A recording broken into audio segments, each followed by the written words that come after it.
Brigadier Gininda uqale wafunda incwadi yakhe Efungelwe ayenza ukuze abophe abasolwa.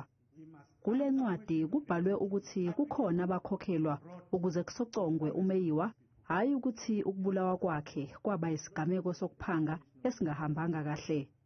Le ncwadi idalula nokuthi abasolwa abahlanu abasenkantolo yibo abenza lokhu.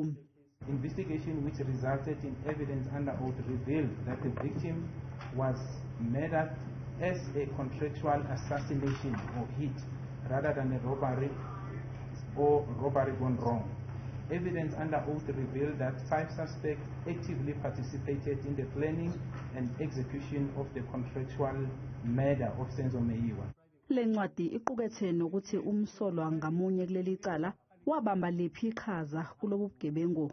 Gininda uthi umsolwa wesibili akavumanga nje kuphela icala, kodwa waphakamisa ukuthi uzolivuma icala bese eba ufakazi wombuso kulabo asolwa nabo.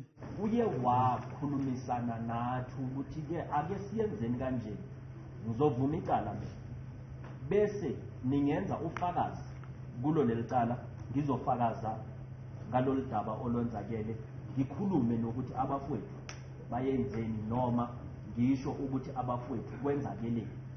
Leli cala lizoqhubeka kusasa.